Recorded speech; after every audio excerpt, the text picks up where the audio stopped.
good morning. If you are in Central America, good afternoon. If you are here in Europe, I'm Pietro Paganini, and right now I'm in the city of Milano in Italy. And good evening or good night to the many of you that are right now joining from Asia and Far East Asia. And thank you so much for waking up so early, particularly in Central America and South America, or staying up so late to follow our webinar, our discussion roundtable. I would start asking you, are we ready?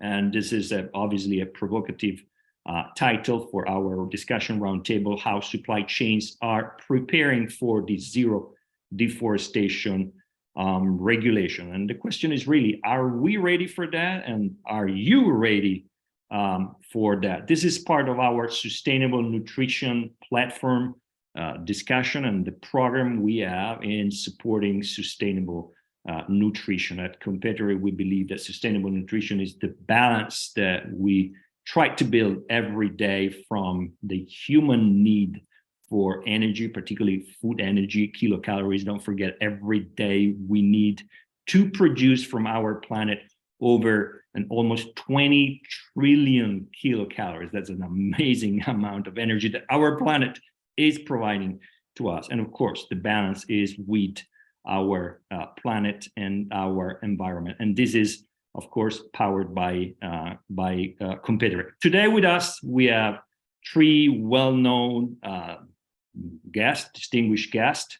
And I start with Felipe Carazo from the Tropical Forest Alliance. Then we have Xiomara Lima from Grupo Jame in Guatemala, and then we have Dr. Vijaya Subramaniam from the Malaysian Palm Oil Board.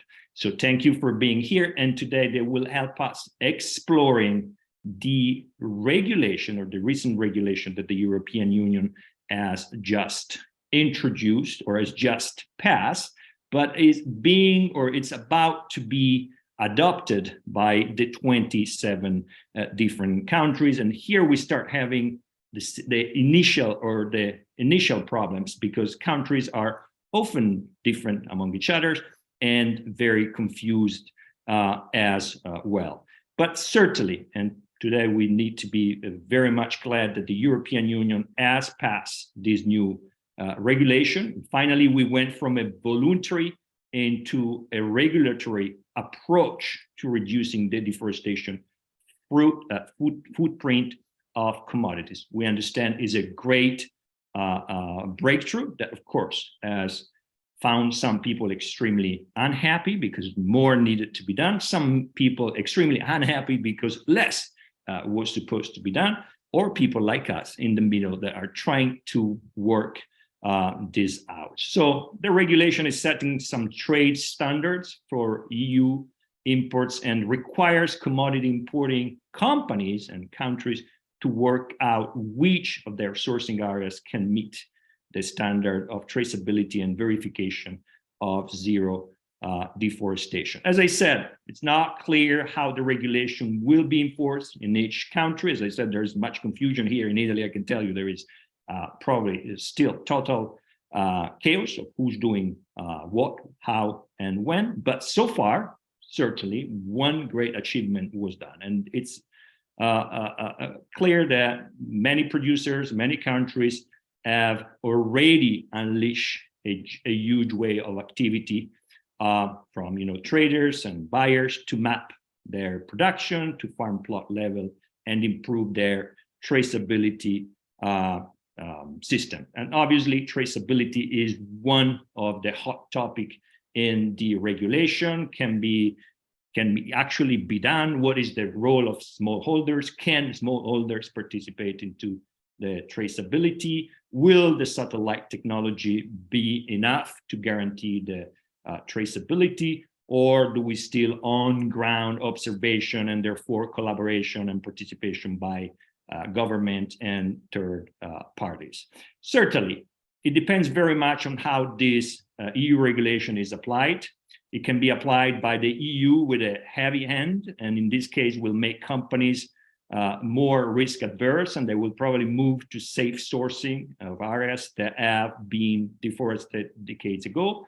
Or in parallel, and we experienced this, and there were some threats as well, producing governments or companies will encourage exporters or themselves to supply the growing demand of other parts of the world where there are no such important import restriction. At Competere, we believe simply that there is a need for cooperation between all the stakeholders, particularly between producing countries, producing companies, and the European Union and the 27 countries. There is need for human resources, for financial resources, for new technology, innovation, new equipments that can be used along the supply chain to ensure the zero deforestation. And this is not just about sustainability, but this cooperation can lead and can boost to more trade, and we desperately need more trade. That means more production, more or better productivity, more investments, and more innovation. And out of this, we get, a better prosperity for more people around the planet and more liberties. And this is what we stand here at Competere. Meanwhile, we got to almost 100 people that are following. Thank you very much, because we got almost 300 people that sign up. So I'm very surprised. It means that the topic is very, very much exciting and intriguing. It's a 60 minutes, more or less, discussion. Is part of our smart brevity discussion. So we will not fulfill all your request of knowledge or your doubts or your request of clarification, but we will provide some inputs. As you know, this is a recorded event, so we'll be posted online on our website and social channels. There will be a video summary of this and some video clips as well. If slides are used, will be available. That's a usual question. Will the slide be available? Yes, they will be available once they are used. And there will also be some talking points. There will be takeaways that will be available on our website. And we will make sure that these talking points will be shared with the large majority of our stakeholders around the 27 countries, and particularly in Brussels. I spoke too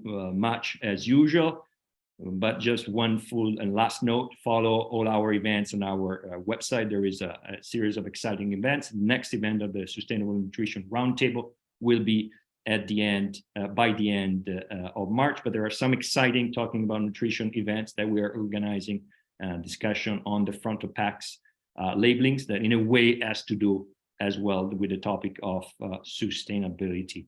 And I will start with Felipe, before coming to you, Felipe, and then to our distinguished guest. Also, let's take together we cannot take a minute, of course, but a few seconds for mourning and remembering all the victims in Syria and Turkey of this terrible tragedy, as well as all the victims of all the wars as well around the planet. And thank you very much for praying, if you believe, or just to think about all the victims. We want to answer two questions. The first one is how this regulation is impacting and how it's being received around the world.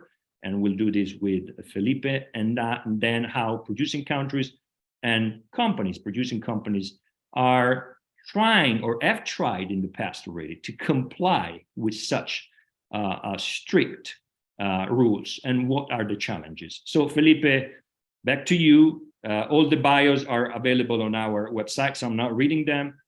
Felipe, Tropical Forest Alliance, World Economic Forum. What do you say about this regulation? We say, finally it's here. Word and floor to you. Grazie, Pietro. It's a pleasure to be here. And as always, thanks to Competere for the invite and for the audience for showing so much interest in this topic. My name is Felipe Carazo, as Pietro mentioned, and I work for the Tropical Forest Alliance at the World Economic Forum. Yes, the regulation is here. What does that mean? It means many things, right? And I think we could sum it up saying this is a very disruptive piece of regulation. It's a milestone in the process of trying to tackle deforestation-free action linked to soft commodity supply chains. Basically, there's a migration from voluntary to mandatory measures. And although there's other regulations that have come into force before the EUDR, the European Union's deforestation regulation, this one goes an extra yard, right? Because it starts to flesh out strategies and approaches to try to tackle deforestation at its source. Now, it has an enormous challenge. Will it be able to achieve that, or will it just stay or limit itself to not importing deforestation into the European Union? That's to be seen, and that depends on how the dynamic flows. More importantly, how the forces, corporate, private,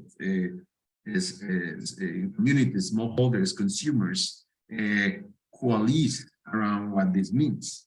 We're going to be, as they say, flying the plane as we build it up, right? So there's a lot of challenges involved.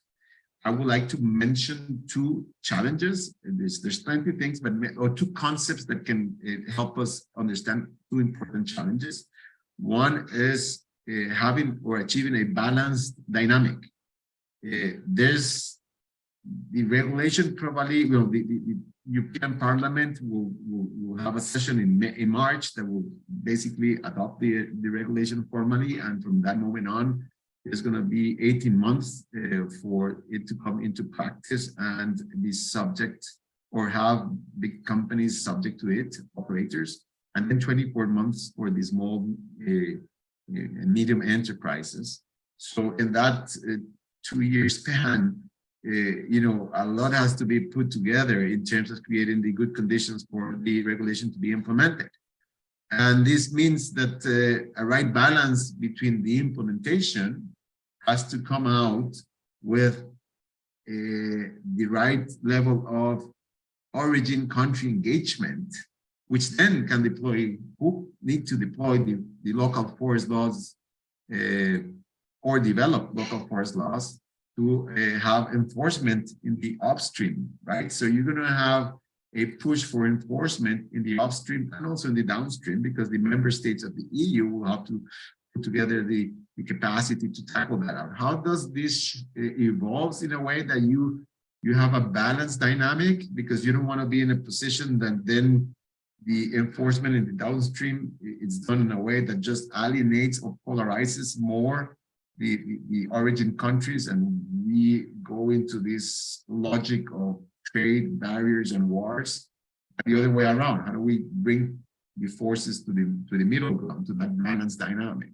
So that's a big challenge. And there's another challenge which is linked to, well, what are the enabling conditions? How do we make sure that there are conditions for stakeholders that are going to be affected or involved within the context of this regulation to be part of the solution? Within the regulation, there's a lot of weight into what's defined as operators, right? Those that bring the products to the market. And what are the right set of incentives that allow us for having those operators, those that place products in the market, to be, in a position to have deforestation-free be mainstream along their entire supply base, so that they can shift, or the forces can allow these operators to shift from having deforestation-free supply chains to deforestation-free suppliers. There's a big difference in those terms. The achieving a horizontal plane on how you can assure the sourcing of the supply in a way that it fulfills what the regulation demands becomes important. It's what, at the end, the bottom line of all this effort, and it's what will allow us to assure that it's not only a result of not importing deforestation into the EU, but rather making sure that the process really tackles deforestation on the ground, so that you don't have the leakage or the segregation dynamics that markets can have. I would say that as a result of these challenges, and I will close with this, the implications are high. If we get it right, if we get it wrong, we're going to be facing a series of challenges, not only in how do we achieve feasible implementation of the regulation, but there could be a lot of decoupling across the supply chains. The risk, this is all about managing risk. If the risk is too high for the operators, they might just end up decoupling some of the suppliers, especially smallholders, which then creates a negative effect in socioeconomic dynamics at the origin countries. And then you can have this market segregation, which I think you referred to, which is in your introduction. Supplies might be transferred to other emerging markets that do not have these regulatory frameworks. If it goes right, then we might be in a position of coalescing forces through good and dynamic engagement and potentially channeling investment, into the national or subnational structures that can allow us to address risks in those hotspots where deforestation occurs, and do it in a way that multi-stakeholder forces can be part of the solution. Traceability can be deployed in a win-win scenario, and and as I say, in God we trust. Everything else we need numbers, right? Then with numbers, then we can mobilize investment in a serious manner. Final implication, if it goes right, well, we can use this to level the playing field. There's already discussions in other markets, as the US and China. Felipe, is exactly this, that before moving to our two distinguished speakers, I want to ask you, having such a great global perspective, the one, and you recently at the World Economic Forum, is, beside what Europe has done, let's say brave, crazy, somebody would say stupid, some people said at the same time, but it came together with a lot of initiatives, more than 50 that were done at the global level among producing countries to reduce deforestation. I cannot forget to mention the great numbers of Indonesia that were actually reported by various sources in the reduction of fires and the reduction of deforestation and actually reforestation. When do you think, or who do you think will follow Europe in this? Because some people said Europe will be there left alone, but you just mentioned US could. So do you think any other country or federal or union of countries will follow, or will take more time before US, India, the largest, and China could follow such a big step? I think this is going to have repercussions, and I think these repercussions are going to be pushing markets to react. Just the fact that the EU regulation is going to force many operators to change how they go about it, and many of these operators already export to these other markets. If they're already mainstreaming the good practices and tracing deforestation, then you could feel, wind might be in favor of those proposing regulatory transformations in these emerging markets or consolidated markets. In the US, you've had the Forest Act there for a while, and it hasn't been looked into detail by Congress for 2 years. And one is going to be in the favor of that dynamic. You're going to have the president of Brazil speaking with Biden over, in a few weeks, and I'm sure that the deforestation issue is going to come to the forefront. And the US government is putting together an executive order, or is working on an executive order to tackle forests. So I would not be surprised that there's an enabling environment. How far would that go? Any regulation in that space is to be seen. In the context of emerging markets, it's a bit harder, China and India. But we do know that China is already thinking about green value supply chains.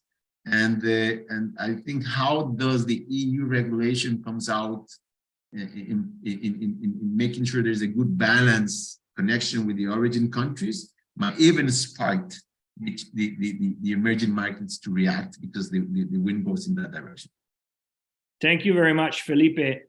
And let me move to Dr. Vijaya from the Malaysian Palm Oil Board. So now we focus on what countries are doing, how countries have reacted or were already prepared to react and to commit. Since we're moving to Malaysia, just want to mention it was a press release. We're like in the TV now.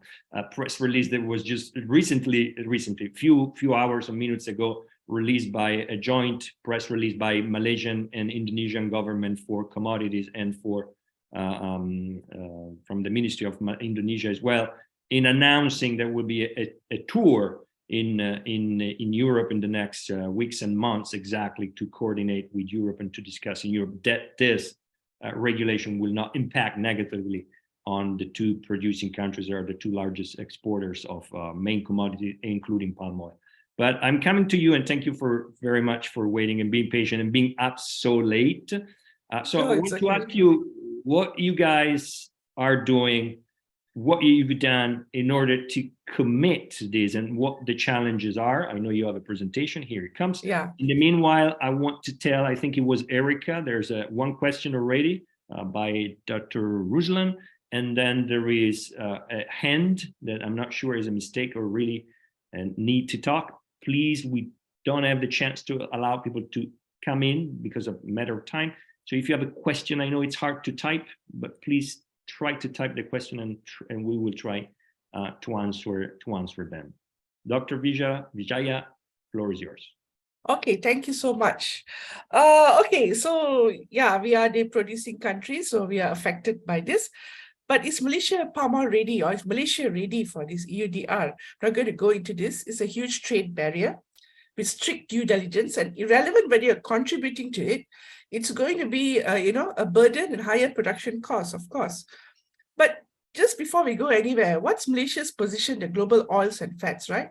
We're the 5th largest world producer in oils and fats, a 2nd largest exporter, right? Just last year, we had export of 15.7 million tons, which accounted for about 17% of the total global oils and fats and over 30% of the palm oil trade. So of course, palm oil is, and Malaysian palm oil also, we are in scrutiny because of these huge numbers that we're putting out in the global market. So are we ready? Now we talk about sustainability, right? Yeah, we all know this. We know the triple bottom pillar of people, planet, and profitability, which is actually, you can see in the SDGs as well. So what is Malaysia's commitment towards sustainability? Now, in Malaysia actually voluntarily agreed to cut the GHG emissions intensity by 45% by 2030 relative to the emissions intensity GDP in 2005, part of its commitments to COP21. And Malaysia is a world leader in sustainable palm oil production. I would say that because it's put in place various environmental measures in Malaysia. In fact, we're the most highly regulated industry in Malaysia, and while doing this, we are also uplifting the lives of rural communities through oil palm cultivation. All right. And the Malaysian oil palm industry is now focusing on improving productivity and yield rather than expanding land. We do not want to expand land. We do not want to clear our forests. In fact, Malaysia reiterates its commitment made at the Rio Summit in 1992 to retain at least 50% of the land area under forest cover, and which it is keeping up, right? And so we look at the policies directly linked for the commodities, right? So under the DAKN 2021, we have for the oil palm, there's a cap of oil palm cultivation area to only 6.5 million hectares in the whole of Malaysia. There's no more planting of oil palm in peatland areas, and also to further strengthen regulations with regard to existing oil palm cultivation. And there's a total ban of conversion forests, a conversion of forest reserve areas to oil palm. It is never done. You're not going to convert what you call forest to plant oil palm.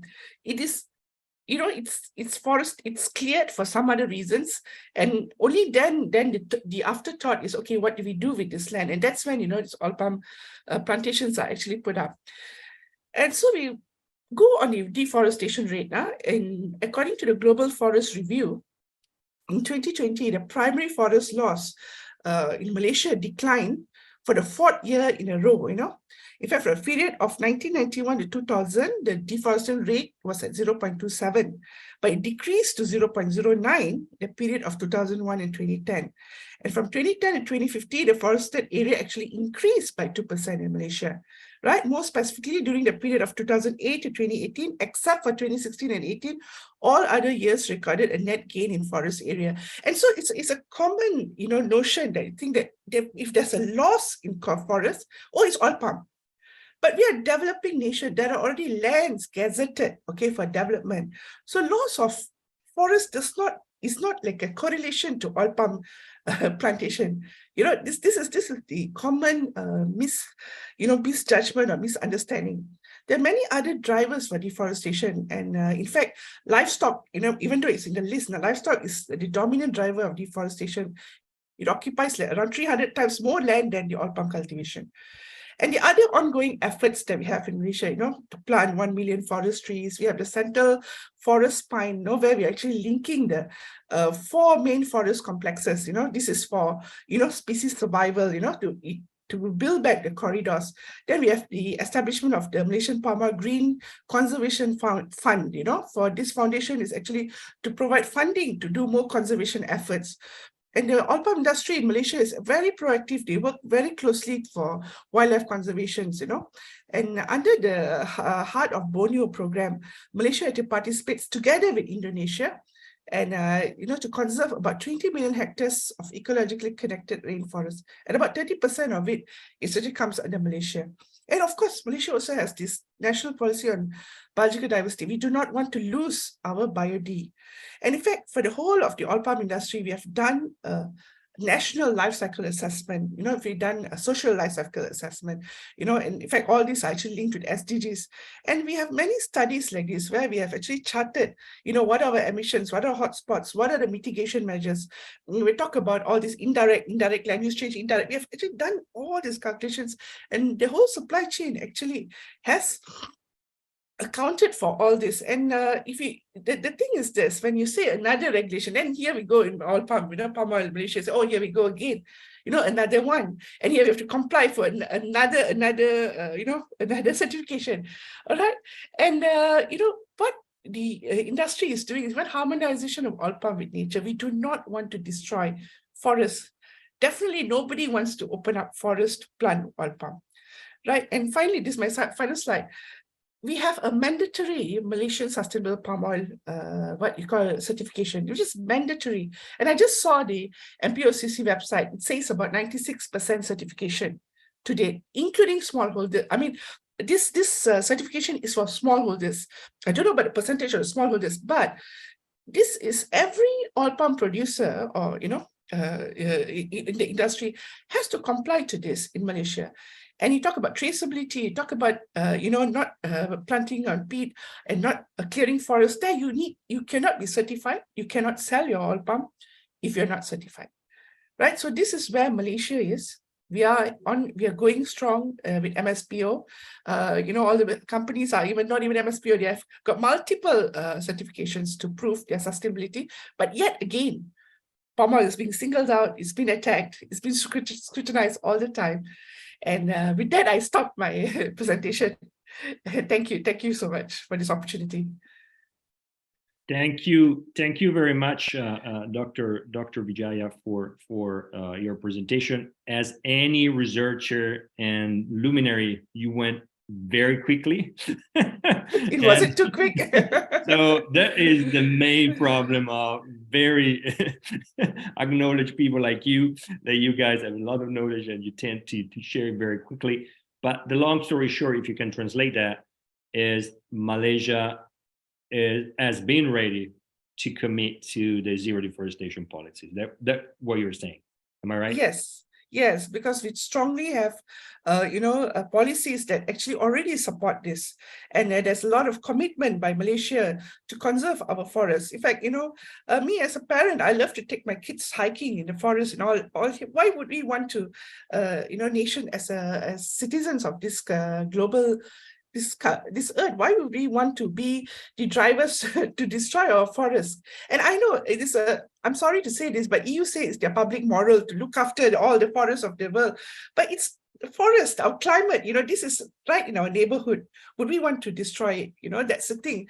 Even more committed, I guess in Malaysia, we're even more committed because it's right in our neighborhood. It affects us so much more than maybe you all who are so much further away. It's Sure. also our livelihood. So Yeah, thank you. when it comes to traceability, would you say Malaysia is ready, depending on how this will be adopted in Europe, but is ready to take the challenge? Yes, yeah, because of the certifications that we have in place. And so, as you know, when we talk about certifications, in order to get certified, you need to have traceability. You need to have your traceability in your supply chain. And MSPO is one of it that's mandatory. But the oil palm industry actually has many others. They have RSPO, ISCC, they have actually complied to all these things. They even have COP. So traceability will not be an issue because it's already being done. Now, the issue is that the clarity of how this is going to be implemented. This is where it's always, even what we are looking at the EU RED 2, this kind of things, how do you comply? How do you prove? These are the things that is worrying that, okay, and what is the cost? And, what the measures? This is the things that actually really frustrates us as a producing country. Yeah, and I hope and we will work to make sure that this is will be sorted out here in Europe in the best way. Also in terms, we don't look from the outside, from policy institute like us, we often don't consider the bureaucratic aspects that often come along with this very important and breakthrough regulation. You mentioned two topics that we will discuss in the coming roundtable discussion, particularly the technology that can be used to ensure food traceability. And I know in Malaysia, particularly, you have invested very much in the blockchain technology. So that is certainly one step to go. So traceability and the technology to ensure traceability will be the big challenge for our next discussion. Together with the certification schemes, because certification schemes, they probably require a separate chapter that has not really been well addressed by the European Union yet, but soon will have to somehow to be. Let me move quickly, otherwise we really run out of our smart brevity time, to the other side of the world. So where it's morning, going back to Central America and to Guatemala. We're not talking with the representative of a government organization linked to a government, but with a company that covers a lot of different commodities. That is Grupo Jame, and including particularly palm oil. So as a company, and I'm coming to you, Xiomara, and thanks for being here. I know it's very early in Guatemala. What are you doing as a company to comply, and what are your main concerns at the moment as a big exporter to Europe? Okay, good morning and good afternoon. Thank you for spending this time with us, and thank you to Competere for this opportunity. As you said, we have a lot of challenges that we have to face. As a company, we are working hard. As a group, we are working to have the opportunity to face these challenges in the best way. I will show you some of our commitment and some of the action that we are making. Let me introduce you Grupo Jame.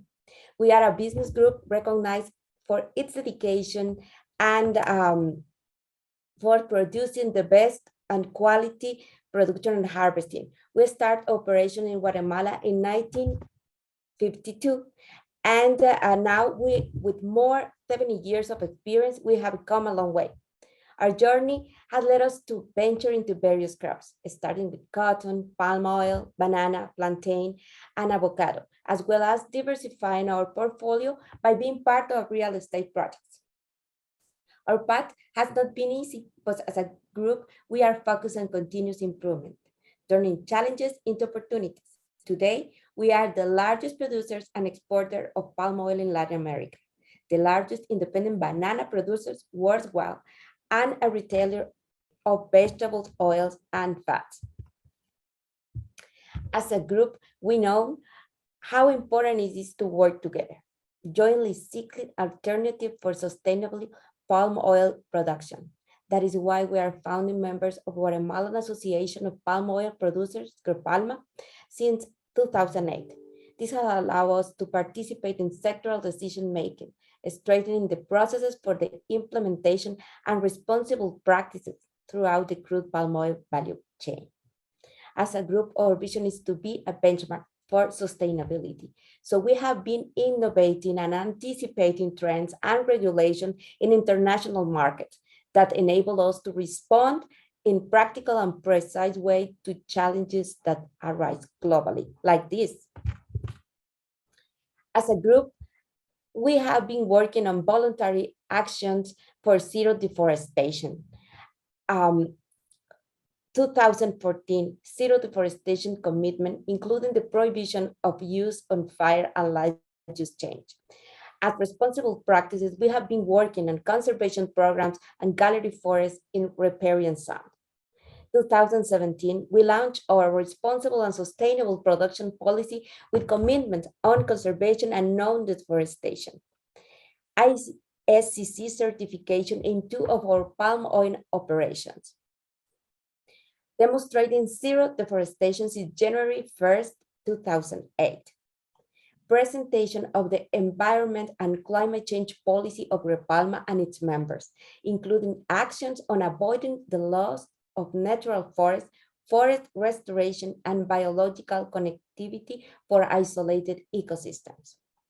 From 2014 to 2018, as a company, we prepared the land use change analysis look in our operations.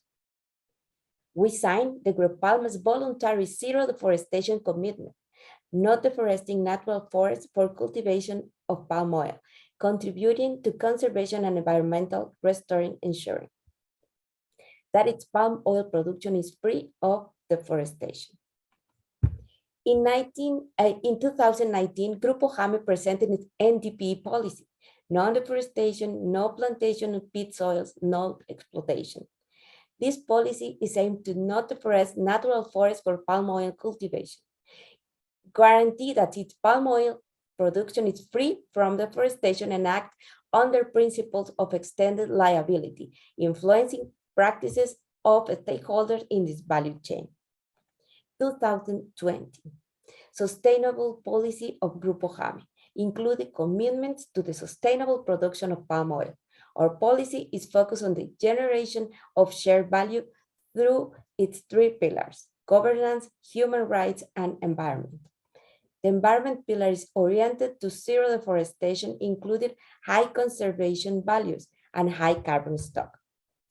The adoption and compliance with this policy applies to the companies owned by the group, as well as every person who is involved with it, including shareholders, business partners, persons who is involved, employees, third-party, contractors, suppliers, and members of the supply chain.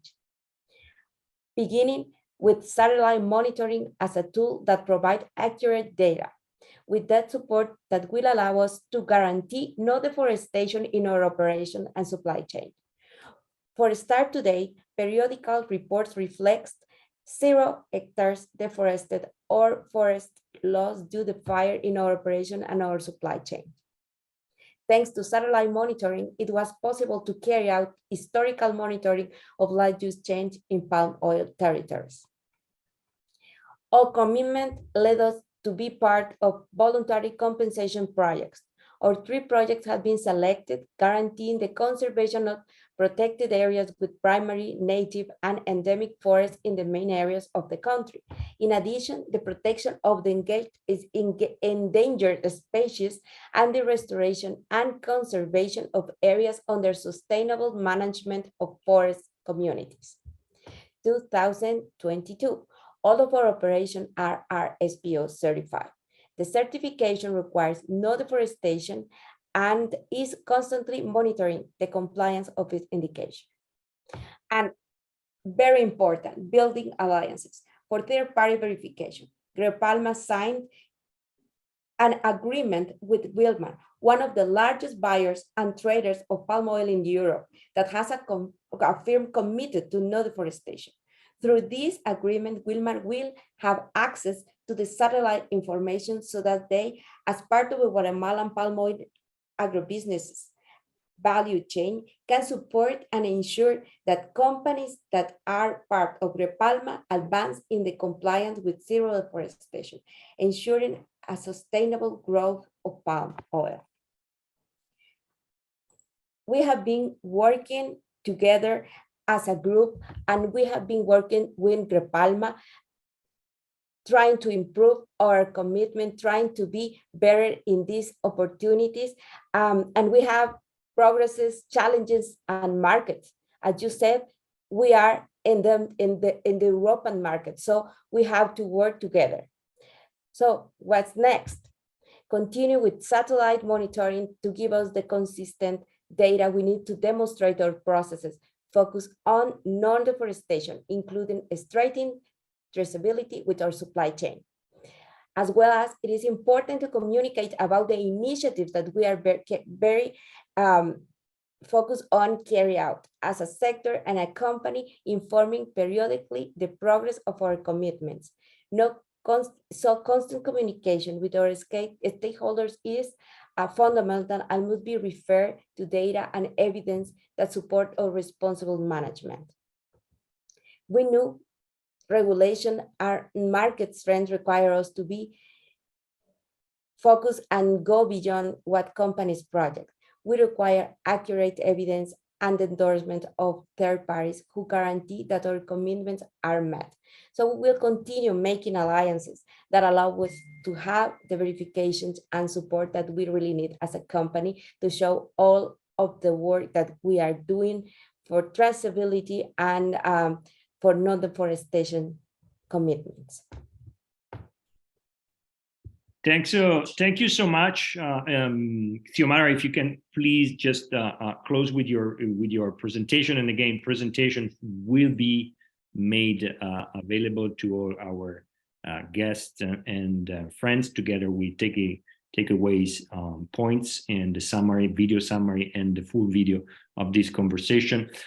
Just one question, Xiomara, because you touch upon, you show also some documentation, and I know on your website, and also I think correctly on Repalma website, there's much of this information. Do you think that satellite technology is sufficient and enough for guaranteeing, the monitoring of the zero deforestation, and as well interacting with other form of tools in guaranteeing traceability?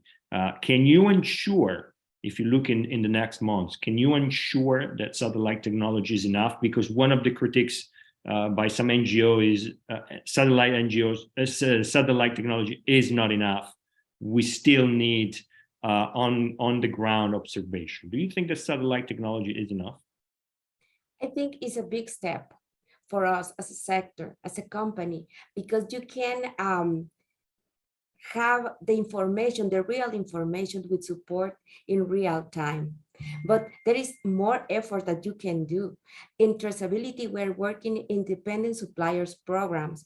It's not just one tool that you need. You need to use all the information that you have in your hands.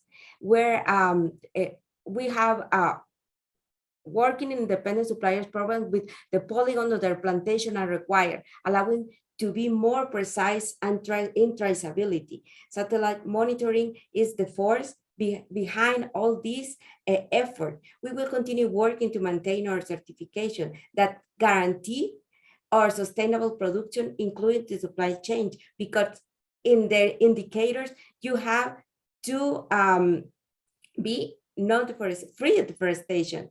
It is important to highlight that condition, environment, and business models are different. So we need all the strategies and all the efforts for be in the right way. Thank you, Xiomara, very much. Since we're heading to the end of our conversation, I'm coming back to you, Felipe, that you are no more in Switzerland, but you are in Central in Central America, there were, since you have a, let's say, not a country view, but a global view, there's a couple of questions that I guess I'm sure you can answer. One coming from Malaysia, and particularly from Dr. Ruslan, is wondering whether this 7 is enough, or there will be more commodities that will be taken into the picture, considering that they are also sources of deforestation. In the sense, we touched upon 7 commodities, but there are many more that are or can be, causing or responsible for deforestation. Do you think that this will happen soon or any soon? That's a good question. I think more than addressing the challenge of deforestation linked to sub-commodities through a commodity by commodity approach, I think this is about providing systemic change. If you tap into the big commodities that have a trend to push the agro-frontier into forests and can engage the corporate world, the stakeholder, the financial world into a win-win scenario, then you start to have a systemic change that is going to flow into other communities that have marginal effects, that they add up. I think doctor's perception is right. They add up to the problem. But for example, if the financial sector really jumps in and starts to apply due diligence in their portfolio with regards to the deforestation for investment, then you would imagine that that will also have an effect on those that are producing certain products that are not necessarily commodities being targeted in this regulation. Now, for that to happen, the regulation has to be effective. If we just limit ourselves to what comes into the EU market space, then you don't get that systemic change.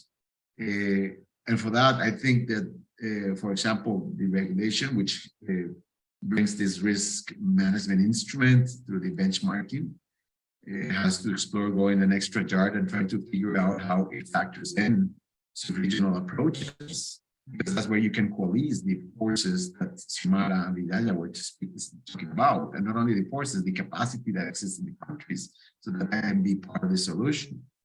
Financial, political, and corporate practices connecting in the ground, and if that happens in a good way, you can also mobilize investment. And instead of having that decoupling, you are really pushing the collective action into the solution and changing how the economic and social dynamics occur down in the upstream of the supply chains, in the hotspots where deforestation is taking place. Felipe, I'm still with you here. There's one comment that says, well, and the one I'm receiving, some of them are visible for everyone. Some others are just coming to my phone here. Some people complain, well, this is a one direction regulation. It means it's done by Europe, but producing countries have not been consulted. And as a global shaper and engager and I know you did a lot for also a letter that was sent to the Commission.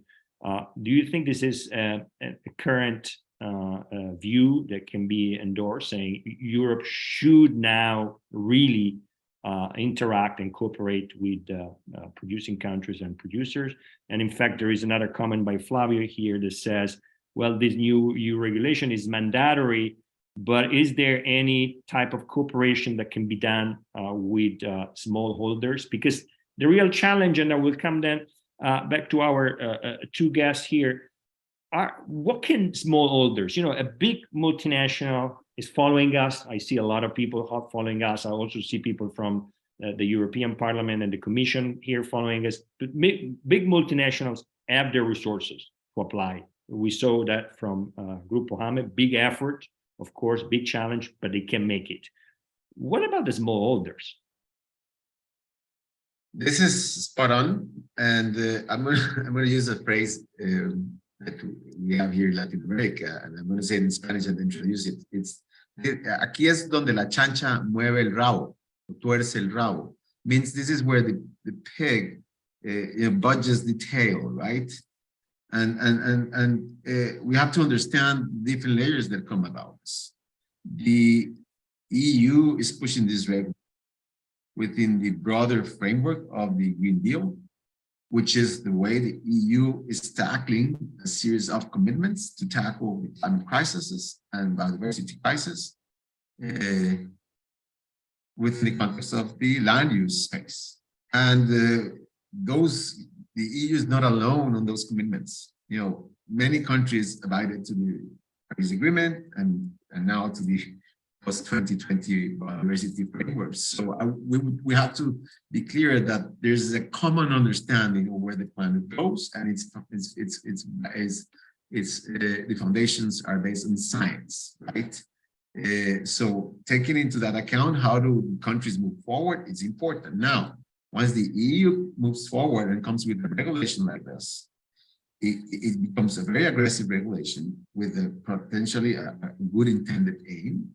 But the road to hell can be full of good intentions. So how you go about putting into place the structure.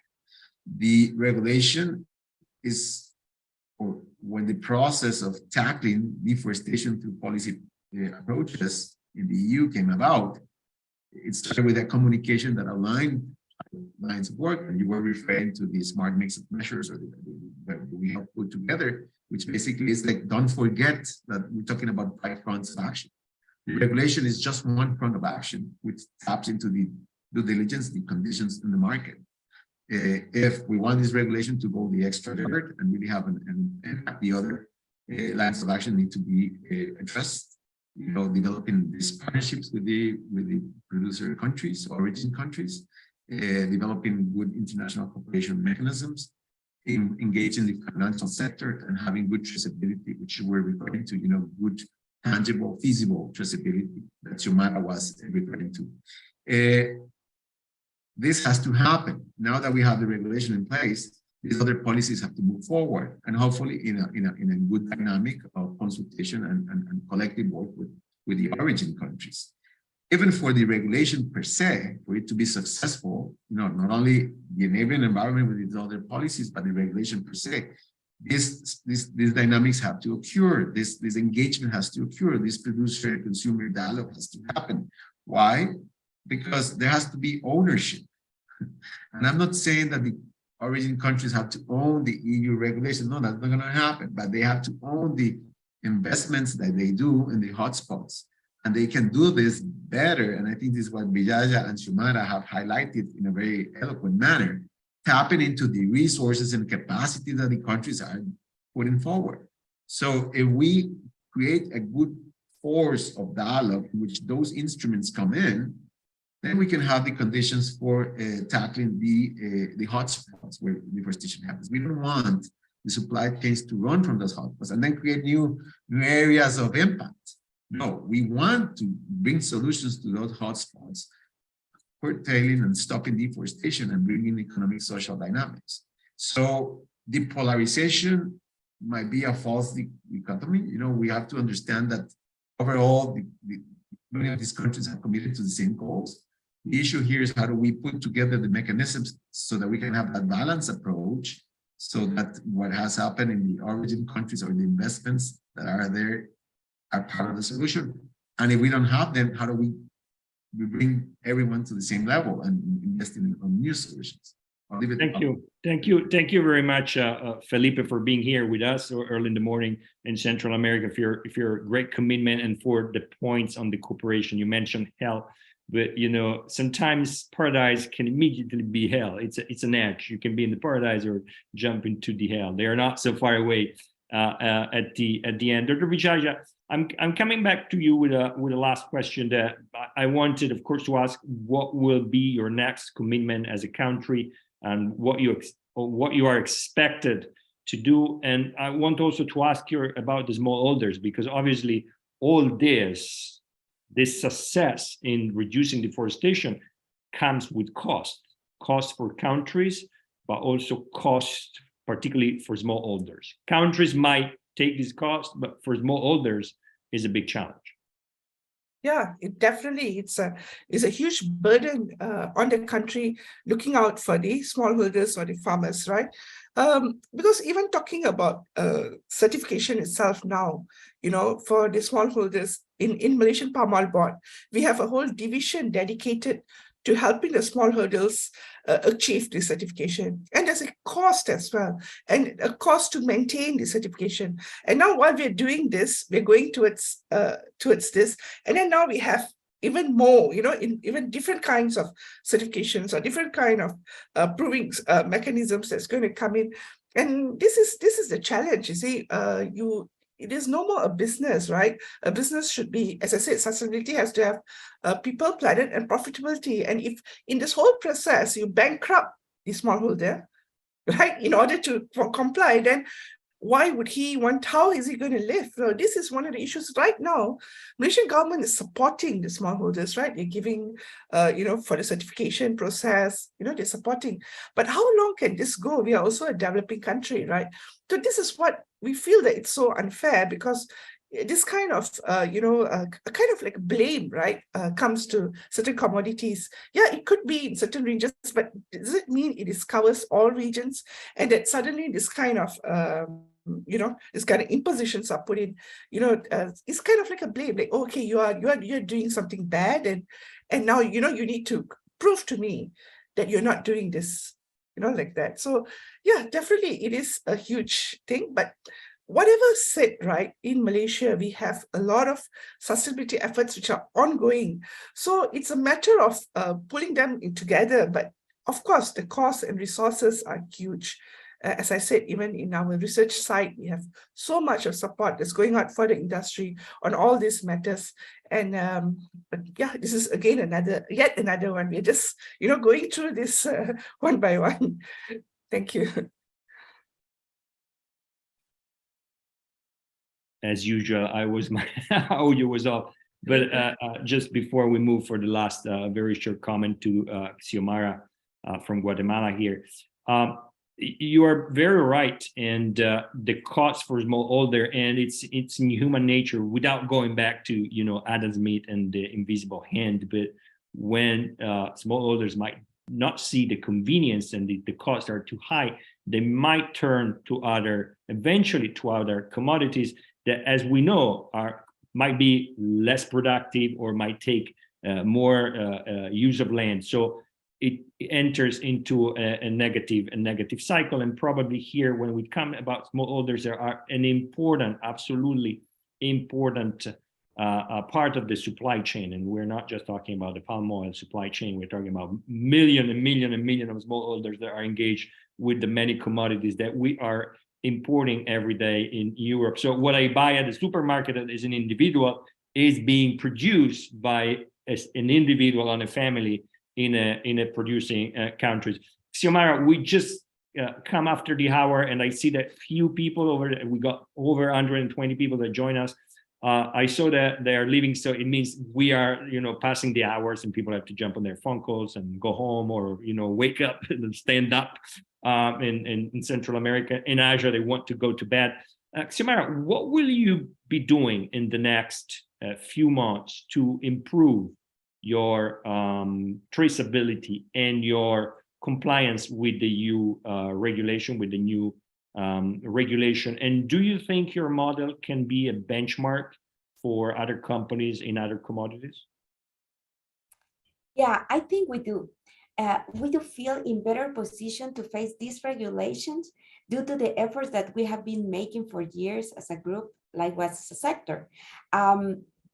We have taken firm steps in advancing global trends aligned with the mitigation and adaptation of climate change, seeking to improve production techniques for higher yield per area, not requiring more agricultural land, enhancing forest conservation. This is a big challenge, but we are fully willing to continue carrying out action to be more competitive and efficient. But it is really important to highlight that conditions, environment, and business model are different according to the region, even according to the country. It cannot be generalized. So we hope that this would be considered when regulation of several relevance are made. For exporters, the important thing is to consider the magnitude of this challenge and give them to align public enough time to align public policies, sectoral processes, and strategic investment that allow with transparency show the commitment and the progresses of the country sector and companies as part of the due diligence established for exporters in the face of global market strategies. Thank you, Xiomara, also for being so concise. I think we got to the end. It's time for people in Far East Asia to enjoy their evening or even get a nice sleep, and for people in Central America to start producing the good commodities that we need here in Europe, because Europe needs commodities. So it's very important. We took the leadership in this, but at the same time, we need the energy for living every day. And I like the last comment. I saw that there were a few comments going on online. We cannot read all of them, by Karen, by Dr. Rudlan, and by other friends. But the one by Fabio at the end, he says it goes down to financial support. So probably in the negotiation, Malaysia, Indonesia, or other countries will do with Brussels financial requirements or financial support or requests will have a big role, and it's obviously understandable. This was the first step in a deep dive into the new regulation on zero deforestation. More will come because there are a lot of details, and evil is or the devil is in the details, and there are a lot of details here that still need to be clarified. So I know some people are asking, and even Xiomara, you were very concerned about a few things, and we simply don't have the answer. This is an ongoing process, as we understand, and we will discover this together. So keep following us, keep sending suggestions about palm oil or other commodities that are taking this big challenge. Europe has done this, and Europe is now in the position to negotiate, coordinate, cooperate with all the other producing countries. It was a pleasure to be here with all of you and with our distinguished guests that I want to thank very much, particularly Xiomara, Dr. Vijaya, and Felipe. Thank you so much. Thank you to the many people, unexpected, so many people that were following this very relevant discussion.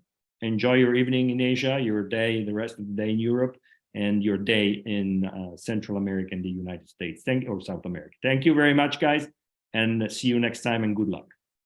Thank you. Thank you. Thank you.